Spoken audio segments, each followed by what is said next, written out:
Welcome to Bible Study. This is the Bible study we're preparing for May 28th, Memorial Day weekend, the festival of Pentecost at St. Michael's Lutheran Church in Portland, Oregon. And we are wrapping up our final episode of the Gospel according to St. John. And if you have that available to you, I'd encourage you to grab your Bible. We're looking at chapter 21 of John's amazing text. We've watched Jesus unfold in front of us. John started by telling us that he was the exegesis, the interpretation of the Father, and that he was the Word made flesh who dwells among us. Jesus has done his 7 signs in John. He has raised the dead in Lazarus. He has opened the eyes of the blind man. He has turned water into wine. He has claimed the very prerogatives of Creator. And now he has risen from the dead. First, we saw Jesus come to Mary, who in her grief needed him. Then we saw Jesus challenge Thomas, whose skepticism made him blind, and he opened his eyes. Today, we see Jesus both in the forgiveness of sins, but also in the establishment of community, in the establishment of a group of people that are united in him, that are bound together in forgiveness, and are really sent forth into this world with his mission. As he said last week, as the Father has sent me, I am sending you. And that's a plural you, sort of you all, if you want to imagine you're in the South. John 21. It says that after these things, after his encounter with Thomas and Mary, he appeared one more time to his disciples by the Sea of Tiberias, that is Galilee. And this is how he did it. Gathered there were 7 of the disciples: Simon, Thomas, the twin, Nathanael of Cana in Galilee, the 2 sons of Zebedee, and 2 others, whom he does not name. Simon said to them, I'm going fishing. They're waiting. Jesus had said, go to Galilee, and I will appear to you there. And they're waiting. And Simon decides to occupy his time. He had been a fisherman, gets into a boat, goes out and goes fishing. In the ancient world, you fished at night. They did not have monofilament line like we have today. They had coarsely woven rope that they had woven into nets, and if you would have thrown that out in the broad daylight, the fish would have simply laughed at you, seen it, and swum away. But at night, you could catch fish with it. And so they went out at night. But they caught nothing. You have to wonder if Peter felt like, have I lost my touch? But I imagine there were many times that fishermen went out and caught nothing. Just after daybreak, Jesus stood on the beach. But the disciples did not know that it was him.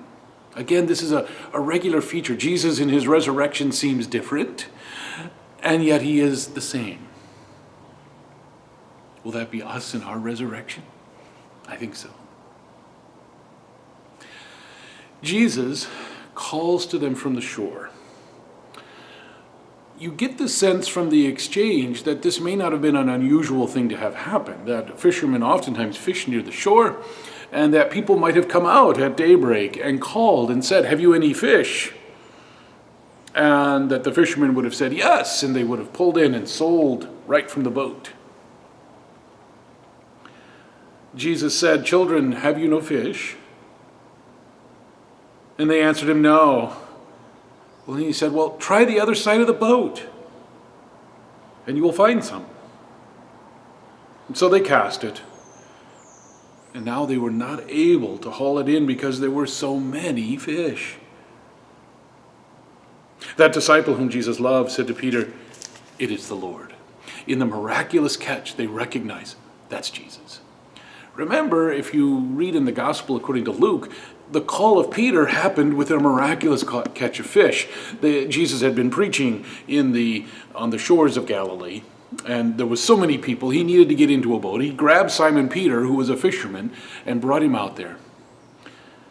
And Peter said, Peter said, we didn't catch anything all night. And Jesus said, well, try it for me. And Peter says, because you say, I'll do it. And they throw the net, and they have this huge catch of fish. Well, now they have another one. And immediately they make the connection, and they say, that's Jesus. That is the Lord. When Simon Peter heard that it was the Lord, he put on some clothes, for he was naked, and he jumped into the sea. Why did Peter do that? If you remember earlier in the John story, Peter had denied Jesus 3 times. Peter had not had a moment alone with Jesus. I think that's what he's looking for. He jumps into the sea and swims to shore so that he can be there before everyone else. We don't know exactly what he said, but I think he said, I'm sorry. The other disciples came in the boat, dragging the net full of fish, for they were not far from land. It was only about 100 yards off. When they had gone ashore, they saw a charcoal fire there with fish already on it and some bread. And Jesus said to them, bring some of the fish that you have just caught. And so Simon Peter went aboard and hauled the net ashore. A feat of superhuman strength. Remember, the other disciples could not. They needed all of them to move this net. And now Peter single-handedly jumps out there and grabs that thing ashore. Has the presence of Jesus and the forgiveness of Jesus given Peter miraculous strength. It was full of large fish, 153 of them. And though there were so many, the net was not torn. So a miracle there. The fisherman notices that. But also, just some really interesting things. That number. For many people, they hear that and they say, that just sounds like somebody who was there. They counted the fish. And he remembers that number. Now, of course, if you are into numbers, and people have been into numbers for a very, very long time, 153 is a very interesting number. It happens to be the 17th triangular number. If you look that up on the internet, it might be easier than if I try to explain it. But basically, if you create a triangle with an equal number of dots on each side, if you think about a triangle with 3 corners, it's 3, and you do another row, it would have 3 more. And then if you did another row, it would have 5. If you did a triangle that had 17 dots on a side, and they were all filled in the middle, there would be 153 dots. That was just too much for some interpreters of this text to ignore. And that has spawned an enormous amount of fascinating interpretation of this passage. What to make of that? I don't know. Jesus said to them, come, have breakfast. None of the disciples dared ask him, who are you? Because they knew it was Jesus. So Jesus came, he took the bread and gave it to them and did the same with the fish. This was now the 3rd time that Jesus appeared to the disciples after he was raised from the dead. When they had finished breakfast, Jesus said to him, Simon, son of Jonah, son of John, do you love me more than these? He said to them, yes, Lord, you know that I love you. And Jesus said to him, feed my lambs. A 2nd time he said to him, Simon, son of John, do you love me? He said, "Yes, Lord, you know that I love you." And Jesus said to him, "Tend my sheep." And he said to him a third time, "Simon, son of John, do you love me?" And Peter felt hurt because he said to him a third time, "Do you love me?" And he said to him, "Lord, you know everything, and you know that I love you." And Jesus said to him, "Feed my sheep." We may have thought that getting into the number 153 was a little odd, but this number 3 times Peter had denied him. And here now in front of these other disciples, Jesus 3 times gives Peter the opportunity to make good, the opportunity to confess Jesus and to state his love. It saddens Peter because it reminds him that he denied him 3 times. But Jesus every time says, "Feed my sheep," sends him out as Jesus had been sent out by the Father. "Very truly I tell you, Peter, when you were younger, you used to fasten your own belt and go wherever you wished. But when you grow old, you will stretch out your hands, and someone else will fasten a belt around you and take you where you do not wish to go." He said this to indicate the kind of death by which he would glorify God. And after this he said to him, "Follow me." It's the very first words that Jesus said to Peter, "Follow me." He restores Peter. But he indicates to him this way in which he will die. By tradition, Peter was in the city of Rome and crucified. They would have tied him, bound him, brought him to a place he did not want to go. And there they would have crucified him, again in a tradition, upside down. Peter turned and saw the disciple whom Jesus loved, following them. Many presume this is the author of the gospel. A lot of people think this is John himself.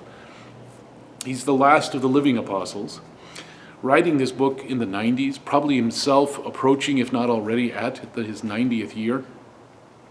Not an unheard of thing in the ancient world. There were people who lived that long, just not very many of them. He was the one who had reclined next to Jesus at the supper and had said, "Lord, who is it that is going to betray you?" When Peter saw him, he said to Jesus, "Lord, what about him? You just told me I'm going to get crucified. What about him?"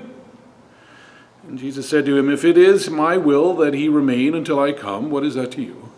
Follow me."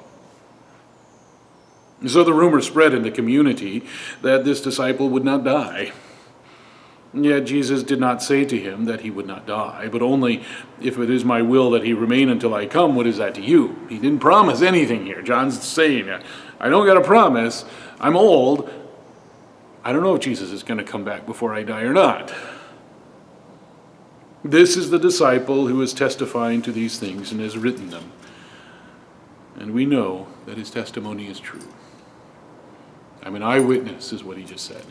I saw all these things. But there are also many other things that Jesus did. I didn't tell you everything, remember? These things are written that you may believe. If every one of them were written down, I suppose the world itself could not contain the books that would be written. But this is written so that you may believe. And by believing, the Jesus whom John reveals to us, whom John outlines for us, you may have eternal life. I hope and pray that this study of John has been as good for you as it has for me. It has reminded me and brought even into clearer focus just who Jesus is. That he speaks with Moses' authority and more. And that Moses himself is testifying to him. That he is the very Son of God, who has come into this world, given by the Father, to redeem it, to pay for its sins, to be the one who by the death of his body on a cross has redeemed and made us all right with God, to make us into, as he says, to become the children of God. I look forward to talking with you about this. We are considering what we're going to do this summer. We're going to continue with a study, I believe, over the summer. If you have any input into that, I would welcome that from you. We've had a couple people suggest perhaps a study of Job and maybe the problem of evil, and others who have indicated an interest in Revelation. So we're kind of getting into some of the wild stuff. If you would like to hear anything or something else, let me know. God bless you. God be with you.